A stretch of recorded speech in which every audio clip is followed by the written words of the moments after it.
Jaya Radha Madhava Kunja Bihari Madhava Kunja Bihari Jaya Radha Madhava Kunja Bihari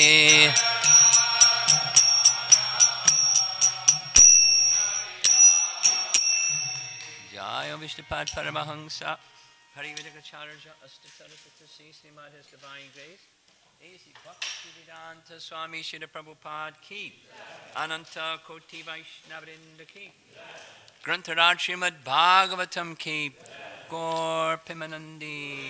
All glories to the assembled devotees. Glories to Shri Guru and Shri Gauranga.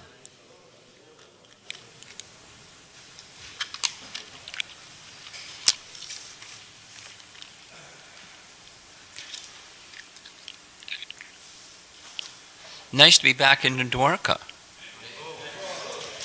with our senior citizens in their chairs, like some places also, growing numbers. You should see in Alachua, there's a lot of senior citizens in chairs in Alachua. And so many new devotees. Hey! Nice going, guys. Haribol. I heard some good things about your book distribution efforts in December. Is it true? Thank you. I mean, I'm a little guy, but thank you. Okay. Om Namo Bhagavate Vasudevaya. Om Namo Bhagavate Vasudevaya. Om Namo Bhagavate Vasudevaya. Canto 1, Chapter 12, Text 24. Sarva Sadguna Mahatmye Esha Krishnam Anuvrataha Ranti Deva Ivo Daro Yayatir Iva Dharmika Sarva Sadguna Mahatmye Esha Krishnam Anuvrataha Ranti Deva Ivo Daro Yayatir Iva Dharmaka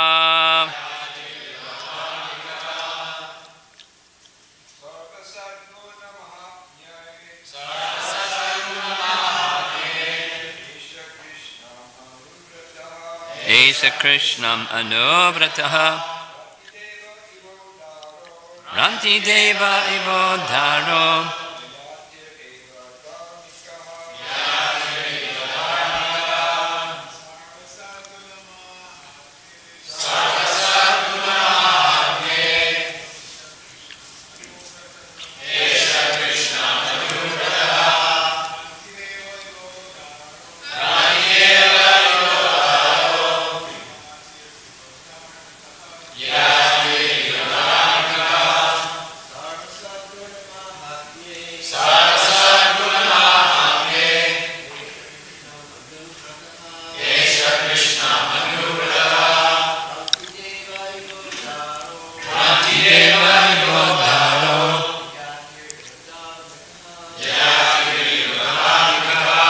Ladies.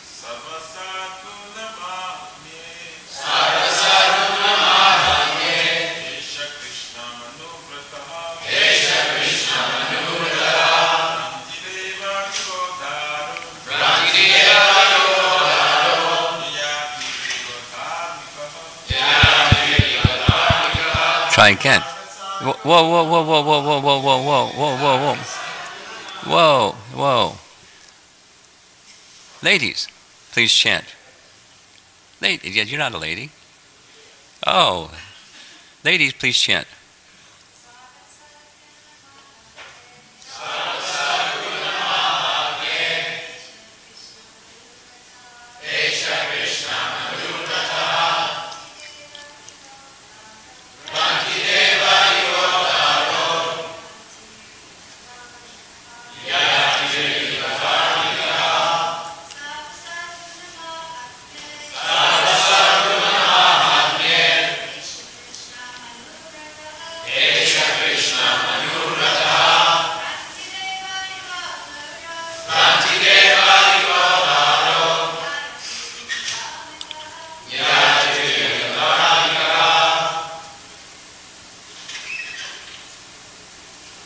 One more. Come on.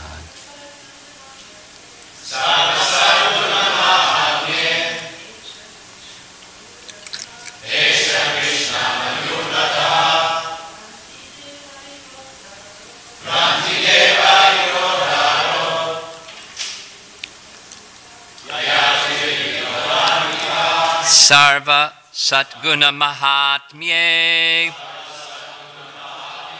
glorified by all godly attributes. Eshaha, this child. Krishnam, like Lord Krishna. Anuvrataha, following his footsteps. Rantidevaha, Rantideva, Eva, like Udaraha, in the matter of magnanimity. Yayatihi, Yayati, Eva, like Dharmikaha, concerning religion.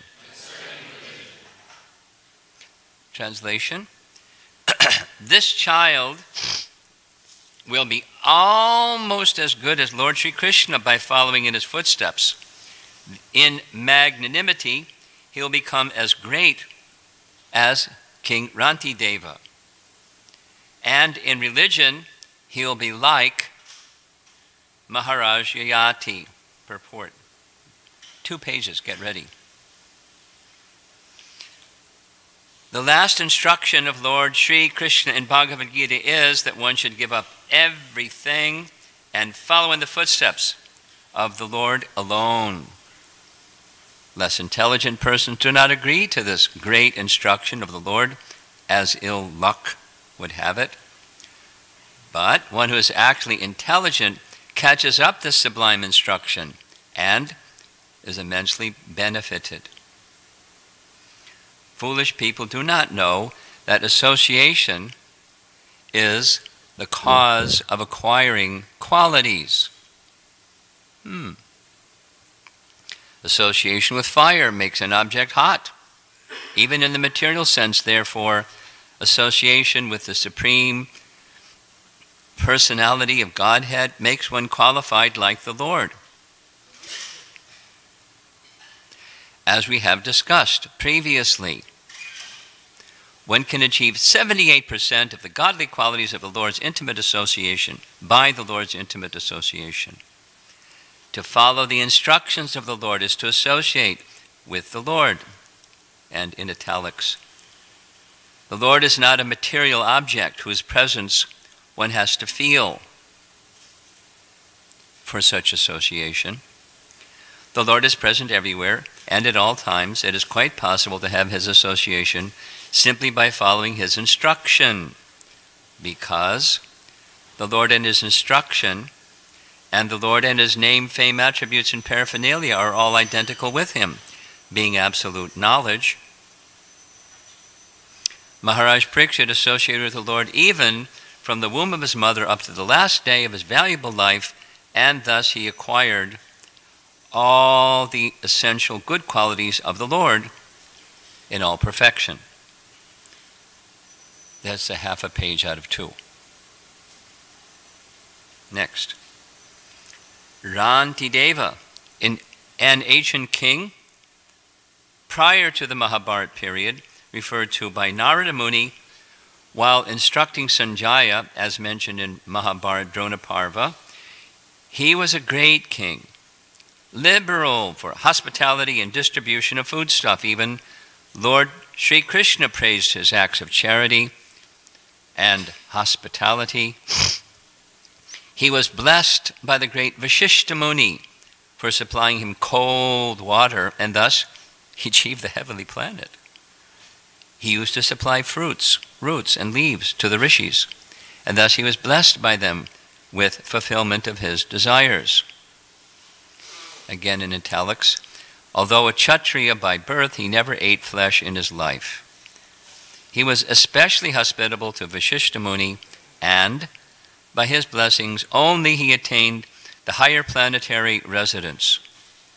He is one of those pious kings whose names are remembered in the morning and evening. And then final is a little biography of Yayati. Very interesting, very complicated. So you got to listen carefully. The great emperor of the world and the original forefather of all great nations of the world who belong to the Aryan and Indo-European stock. He is the son of Maharaj Nahusha, and he became the emperor of the world due to his elder brothers becoming a great and liberated saintly mystic. He ruled over the world for several thousands of years and performed many sacrifices and pious activities recorded in history, although in his early youth he was very lustful and full of romantic stories. He fell in love with Devayani, the most beloved daughter of Shukracharya. Devayani wished to marry him, but at first he refused to accept her because of her being a daughter of a Brahmana. According to Shastra, a Brahmana could marry the daughter of a Brahmana.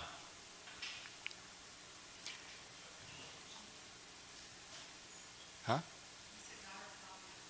What? I can't. I'm reading what's in the book. Is it well, on the screen? Is something different? Yeah, it says the Brahmin could marry the daughter of a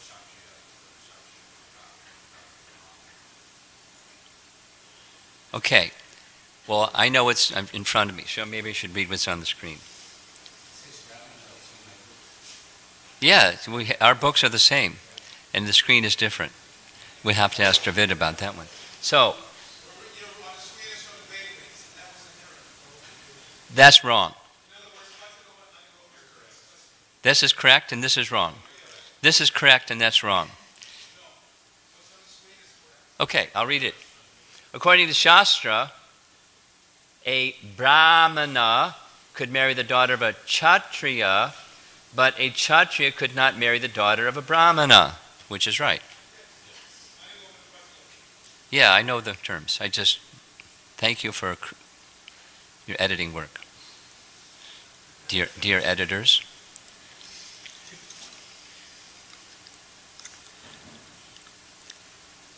They were very much cautious about Varna Sankara population in the world. Shukracharya amended this law of forbidden marriage and induced Emperor Yayati to accept Devayani.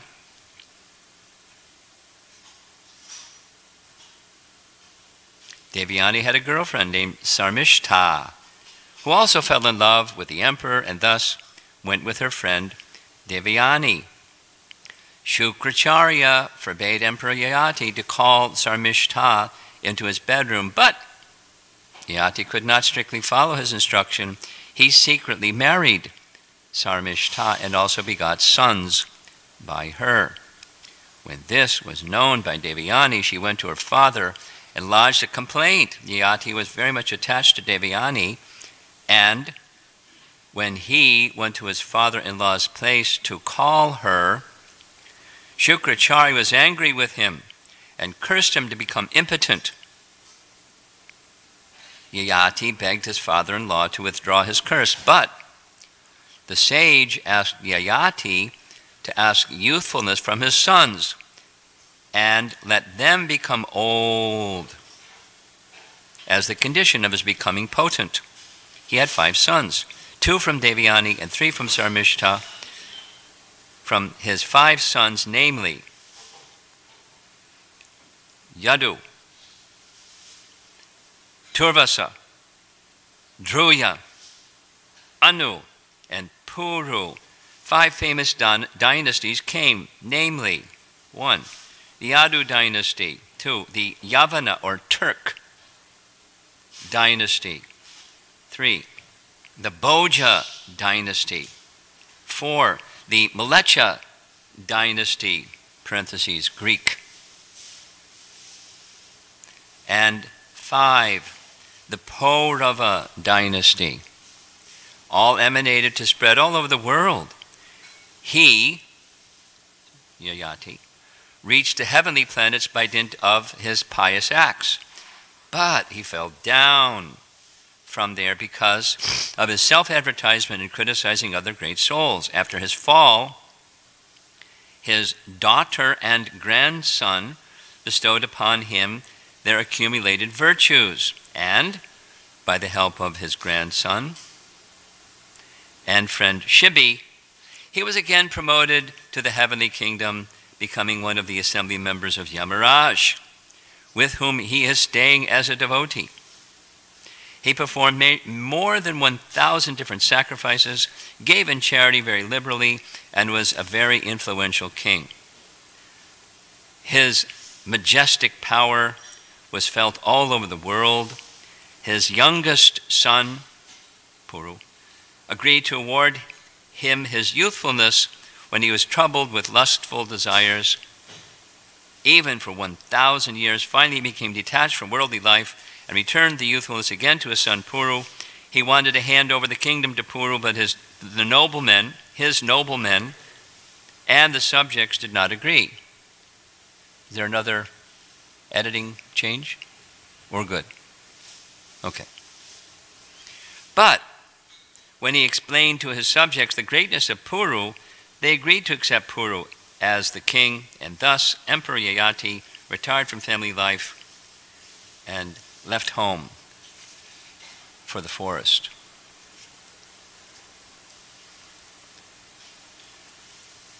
Oh, it's 3 minutes before 8, and we're supposed to end at 8:20, 8:15? A little longer, okay.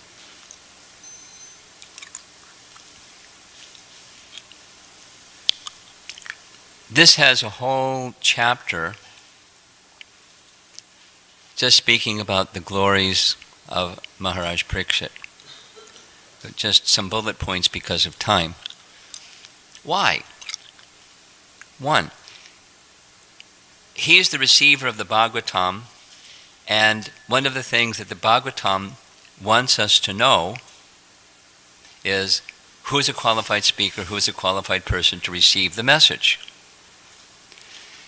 in its fullness, because he received from Shukadeva Goswami his message in fullness. Now,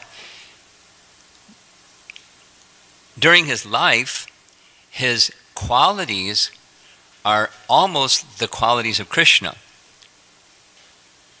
That's pretty high. And still, Shukadeva Goswami speaking to him brought him to the stage of perfection. That's the process of Shravanam, which, according to Jiva Goswami and so forth, it's essential. The beginning is Shravanam. So our acharyas, our founder Acharya Srila Prabhupada wanted the world to receive Shravanam. Somebody sent me a little 3.5-minute video clip, which of Prabhupada speaking at the Henry Street Temple in New York. And it's about the holy name, and people may not hear, or they may hear. The sound vibration creates auspiciousness. New York City isn't known for being a place of auspiciousness, nor is Los Angeles. But the sound vibration, whether people hear it or not hear it, and then later he said whether they understand it or don't understand it, then later he said whether they like it or don't like it. The sound vibration creates auspiciousness in a world that's not abundant in auspiciousness. It's the Yuga Dharma. And combined with this Yuga Dharma is the Bhagavatam and Bhagavad Gita's message, sound vibration, just like we're doing. And I can imagine, I'm getting hand signals from our sound man, we have to speak. So there's probably a number of people, remote places, listening every morning to the classes in New Dwarka. I know a number of them that listen every morning. So the sound vibration is going out, and it's creating auspiciousness, Prabhupada said, for all of human society and the world. And in the beginning we had nothing, just the name. Didn't even have a mridanga. Then he looked and said, "What is it?" Someone said, "Drum." Yes, a little drum. And for 3 hours chanting, from 2 to 5. And that's all we had. We didn't have prasadam distribution. We didn't have abundant books for distribution. Just the name. And from the name came everything. From the name. Because, as it's in the purport, the name and the qualities of Krishna, etc., are all of absolute truth, and they generate qualities like Krishna. Through association, like fire, you get warm, or more than warm, you get hot. You become fire. Jump into fire, you become fiery. So by association with Krishna, because from childhood that's what he did, through even before birth and then throughout, because he was in the royal family where Krishna was their dearmost, and so he heard sound about Krishna, Krishna, Krishna. And therefore qualities like Krishna. In a place, so in Kali Yuga, perfect combination. The name and the Bhaktivedanta purports and the message of pure devotion. Perfect combination to give direction to human society and create auspiciousness and the desire to be in Krishna's association, serving him with love. It's there, it is to be just awakened. And again, in this little, right in the purport, Prabhupada said, this sound vibration is not material. Then repeated, it is not material. It's fully spiritual. It's Krishna in his fullness in sound. Nama, Nami, Vacha, and Vachaka. Non-different. So, how are we going to associate with Krishna? Prabhupada in the purport says he's everywhere. Well, he's everywhere, but we're tuned into the material energy and not to the spiritual energy. So sound vibration tunes us into the spiritual energy. Provided, small thing, there's faith in that sound, then it works more effectively. But even if there's not faith, it works and helps generate the goal, connection. One other point, and that is the whole chapter dedicated to Maharaj Pariksit. This is chapter 12, chapter 7 of this first canto, when there's, right after the Atmarama verse that says, the messages of Krishna are attractive even to the Atmarama personalities, that the topmost devotees, Shukadeva Goswami, attracted to Bhagavatam, means it's not material, because he's not attracted to anything material. It's all attractive even to Shukadeva. So after hearing that, the sages headed by Shonaka say, Krishna Katha, Krishna Katha, Krishna Katha. So what does Shukadeva Goswami or Sutta Goswami speak about? The Pandavas. So Prabhupada asks, why is he speaking about the Pandavas? Because speaking about the Pandavas is the same as speaking about Krishna because of their intimate connection with Krishna. His qualities aren't the same as Krishna, but hearing about Maharaj Pariksit is as good as hearing about Krishna, otherwise it wouldn't be in the Bhagavatam. In a similar reference, same thing, just underscoring the point. In the third canto Bhagavatam, there's this meeting between Maitreya and Vidura. And the first question that Vidura asks Maitreya, after respecting the speaker and the speaker's respecting the listener, reciting their qualities and glories, please describe creation. That's not like Vidura didn't know about creation. He was kind of uneducated or undereducated. But he wanted to hear from the mouth of Maitreya. So this long description, very, very, very, very, very intricate. Not just God said, let there be, and so it was, and it was good. There's lots of details. Lots of, like, whew, so many details. Because there's a source of everything. And then after Vishnu comes Brahma. And then Brahma does what Brahma does. And the first, well, among the early offspring of Brahma is Manu. And Shatarupa says they had 3 sons and 2 daughters, or 2 sons and 3 daughters, and their name, blah, blah, blah.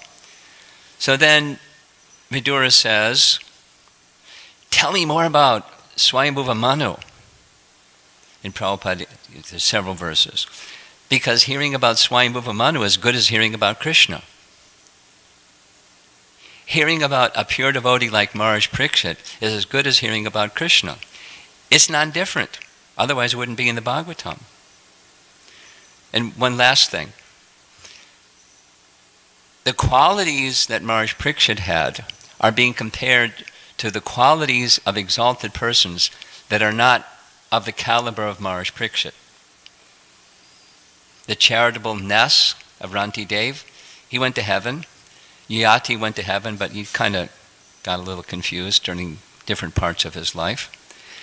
And he wasn't of the caliber of Maharaj Pariksit. So their qualities, I was at a program somewhere recently. Oh, yeah. And on the, black t-shirt and big white letters, good karma. So I didn't embarrass the young man during the class, but I spoke with him later and said, the Bhagavatam and Bhagavad Gita teach us to go beyond good karma. In general, I'm sure there's exceptions, but in general, religion, that's like not a nice word in the world today, but religion, scripture teaches, go to heaven. And don't go to the bad place. And to go to heaven, religion. Religion means laws given by God. And those who follow the laws given by God are religious people. And religious people go to heaven. Bhagavad Gita is really clear. Go beyond heaven. Huh? I mean, that's a new one. What's beyond heaven? Probably most of us grew up not knowing the distinction between heaven and the kingdom of God, or Paravyoma and the material creation. We didn't have that understanding. Poor fund of knowledge. And therefore, the best is good karma, go to heaven, enjoy for a long time, and then, whoops, when your piety exhausts, Kshine punya marcha lokam vishanti. It's really clear in Bhagavad Gita, but most people don't know that. So it's a paradigm shift, or it's a concept that's a little hard for people to wrap their mind around, that there's a place that's beyond heaven. There's a place beyond creation, and that's our home. Not just a good place. Avoid the bad place. Be good and don't be bad. How many times, I've had lots of times, people say, what's your teachings? What are your basic beliefs? Just curiosity kind of question. You say what it is, and they say, oh, that's just like my religion. They didn't hear what we said. Because they hear like a scientist hears, according to the conception of life that they carry. The sensory data is read a certain way, and somebody has another paradigm, and the sensory data is read in a different way. It's just how the mind works. It filters. So if you don't have a spiritual conception, how are you going to understand the distinction between the temporary and the eternal? Like the soul and everything else connected. Confidential, more confidential, most confidential knowledge. It won't go in. So how does it get to go in? You need association of sound vibration from the source of sound vibration that is connected to that realm of the absolutes, the realm of transcendence. In China I call it the realm of higher consciousness, because you can't say certain things in China, right? Tap him on the shoulder. You can't say certain things in China. So the realm, or the place of higher consciousness, euphemistic. You have to be careful.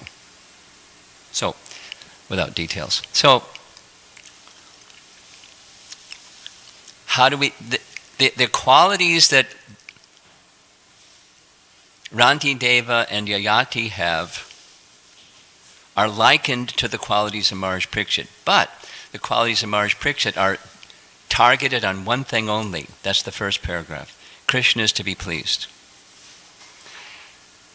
Ranti Deva didn't have the same bhakti, maybe because of association. Vishishta isn't known for being a Yashoda Bhakta.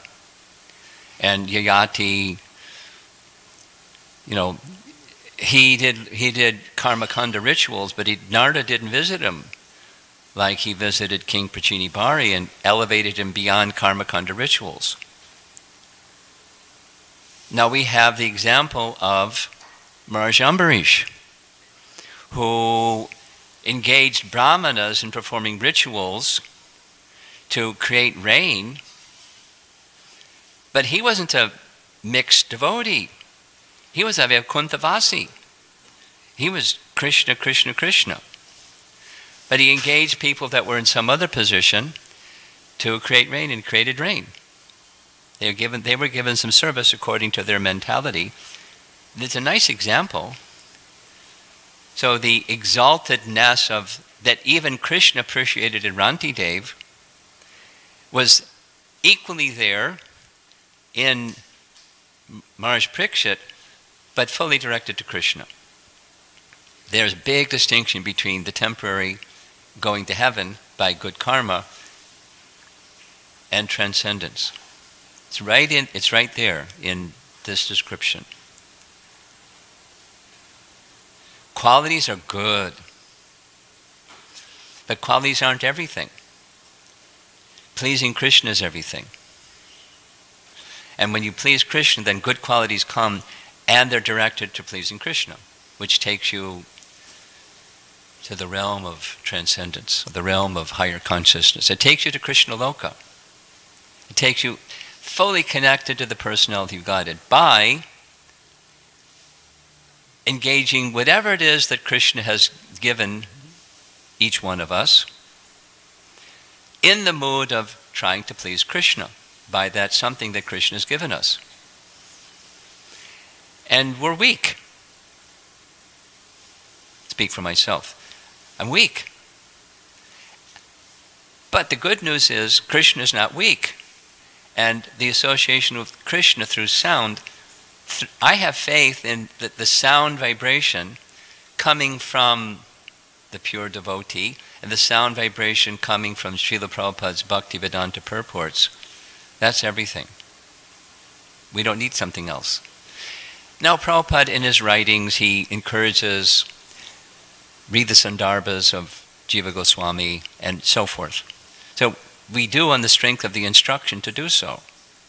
But it's the strength of the instruction to, just like chanting the name. In all of the four yugas, the name is there. In this age, Chaitanya Mahaprabhu gives the special benediction to that name, and therefore it has special potency on the receiving end for us. It's not like that potency wasn't there in the name. Krishna and Chaitanya Mahaprabhu are the same. Say it reverse. Chaitanya Mahaprabhu and Krishna are the same. They're identical. It's not an avatar of Krishna. It's Krishna. He is Krishna. And Lord Chaitanya is more merciful than Krishna. That's a contradiction. You got it? They're equal, but Lord Chaitanya is more merciful than Krishna, although they're equal. Same. Why? Because he gave freely Krishna Prema. Namo Mahavadanyaya Krishna Prema Pradayate. He gave freely. And similarly, there's Bhaktivinoda Thakur. I'm going to end, so get ready for an abrupt ending. Bhaktivinoda Thakur wrote Gitavali, which is a number of songs, to teach the teachings of Lord Chaitanya. And Namastaka number 6 uses these terms Vacha and Vachaka. Vacha and Vachaka. Right, Sura? It's one of my favorites. So the name and the person named, Nama and Nami, he quotes that in the song also, but that he gives the Sanskrit, Vacha and Vachaka. They're the same. But of the two, one is more merciful, although they're the same. And specifically in the song it says, because if you offend the form, chant the name, and you're relieved of the offense to the form. Therefore more merciful. And not in reverse. And another is, the name is accessible by anybody. Going back to Prabhupada speaking at the New York Temple, the atmosphere of auspiciousness for the whole of society, the whole world, is created through the name. Now, how many people are going to see the deity, or as in the purport here, Krishna is everywhere? But it's so merciful. And the benediction of Chaitanya Mahaprabhu is there. And those that assist Chaitanya Mahaprabhu through the Sankirtan movement, who are we? We're little people. But Chaitanya Mahaprabhu is not a little people. He's the most munificent. Giving liberally, not just the name, but everything of the whole spiritual world, just as it says here. And the Bhagavatam. So our devotees that are assisting our founder Acharya as the conduit for Chaitanya Mahaprabhu's mercy, giving the name and giving the Bhaktivedanta purports to the world, they're nimitta, they're instruments of that most munificent Chaitanya Mahaprabhu in this age of Kali. So this is an exemplary yatra. I don't know, I mean, you can be proud of yourselves, but I'm an outsider visiting saying, you should be proud of yourselves. You know, the stick-to-itiveness over decades to do these two things, and of course, the ways in which it's done are diverse by God's arrangement, but it's the best service to humanity.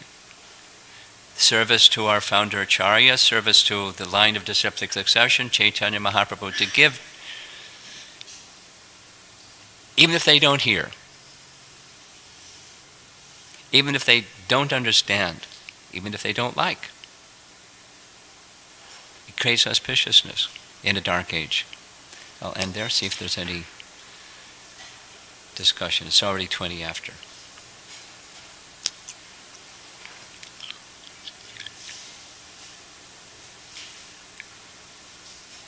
Yes, Brigupati.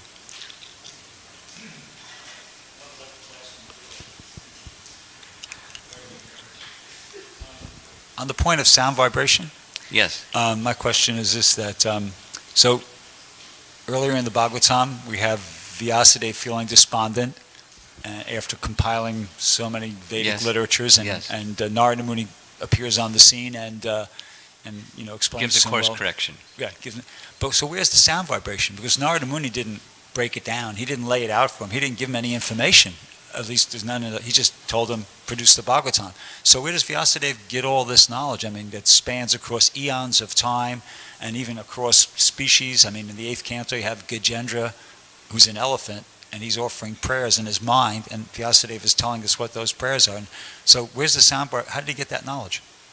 Super soul. Our Vyas is Krishna. Or there are other Vyasas, because at every juncture of Dwapara and Kali Yuga, there's another Vyasa. But our Vyasa is Krishna. So how the other Vyasas, who can say? But someone who is spiritually empowered. Let me answer your question this way. It's a statement. I could ask it as a question. Was Rupa Goswami empowered? Rupa Goswami, Lord Chaitanya confirmed, was invested with spiritual empowerment. In that spiritual empowerment was all of what Rupa Goswami wrote, what he heard. The spiritual empowerment was invested in him to be an instrument of Lord Chaitanya. And with that spiritual empowerment, all kinds of things. Similarly, Narada invested in empowerment. And so whatever he wrote, because he had empowerment. Now, in our case, he's Krishna himself. He doesn't need empowerment, but it's an event. Pastime. And I don't have, probably in the Puranas there's some information about other Vyasas, but supposing other Vyasas are not empowered. Parashara Muni says about our Vyasa, 2 yuga cycles ago, I was Vyasa,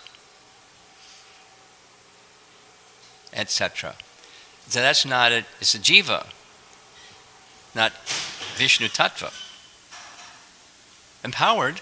And the empowered one can do things that others that aren't empowered cannot do.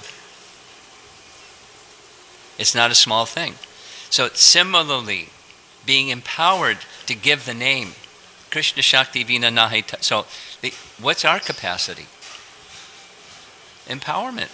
And we just have to be submissive and take the instruction, and that's how we can associate and understand things that otherwise, even if we heard, we couldn't understand. Empowerment. It's a big thing. Yes. Thank you, Maharaj. Sometimes, and a few times people ask me this question, how is it that since we have the most powerful knowledge, and like you just say, the holy name gives like everything. I mean, the holy name is so powerful. Yes. So then how is it that we're not seeing many people coming and joining? Oh. And then the question is, and then again it is it because Kali Yuga, the factor that Kali Yuga is there, is it because sense gratification is so powerful? But you just made the point that the holy name is more powerful. Or is it because we as a movement or individuals don't have enough faith, or we don't create that situation? It's both. Ask yourself this question. I ask myself this question regularly. Here's a situation in which I'm finding myself. If Prabhupada was in this situation, would things go up, stay the same, or go down? Really easy question to answer. So we're lacking in qualification. But that's not the only thing. The audiences can be quite difficult, depending. And therefore, the methodology of, with faith, broadcasting the sound and creating auspiciousness, so eventually the no, or let me think about it, becomes a yes. But, Kali Yuga is not getting better. Those that receive that sound, something is getting better. We have that faith. We see it. Look around. So it's both. And, having been a preacher for a little while, there's periods of time in our culture, at least America, where there's more interest, less interest. We're in a more interest period, keeping it simple because of time. Therefore, but there has to be strategies that are relatable to our different audiences, and so forth. There's both. Difficult audience, we're less than perfect. Yeah, sure, Brigopati, and I think we're going to end. Maharaj, it said that at the time of initiation, the spiritual master takes one's karma, something like that. Something like that, yeah. You get a clean slate. Yeah. Yet at the same time, in that famous verse by Lord Brahma in the 10th canto, 10.14.8, Tatenu Kampam Susimikshimana, it talks about how one who's, awaiting Krishna's mercy and tolerating the reactions to his past. So it sounds like, is that verse just talking about people who aren't yet initiated? Because it sounds like it's talking about people who are engaged in devotional service and they're simultaneously having to, tolerate the disadvantages of their past reactions to their sinful activities, and they become the rightful inheritors, So it sounds like they're still getting reactions. This is just talking about uninitiated people. Let me ask what's the you, proper understanding? Yeah. Was Brahma initiated? Yeah. Yeah. Was he getting a reaction? Yeah. But it wasn't the same reaction as if he wasn't Lord Brahma. Are you initiated? Yeah. Have you had some tribulations in your life? Yeah. Is it karma? Well, it's a token reminder of what would have come had you not become a devotee. That's how devotees see. That's how devotees see. It's not karma. No, that's if someone is fixed. If you're intermittent, sometimes not, sometimes deviating, then you may be initiated, but that submission may slacken, and then comes, more than a token reminder. It's just we're back in the external energy because our submission slackened. But for Brahma, it's not. And so you get the idea. Yeah. Token reminder, as opposed to karma, it's not the same. So when those, for us, token reminders come, we what do? We follow what Brahma says. That's what we do. And await the mercy of Krishna. Don't budge an inch from that. Being in high fidelity association with Krishna, in submission and service to Him, expecting His mercy. And it comes. Including in the tribulation that comes. It's fire of ordeal in Bhaktisiddhanta's language. It's different than karma. Read that purport in the Brahma Samhita, where Yastvinda Gopam, that verse, all living entities and the devotees are another category. Huh? No, Brahma Samhita. Yeah, he's quoting the last line of the verse you just started quoting. He's just doing the last line. Okay. Okay. We're done. Thank you very much, Prabhupada Ki Jai.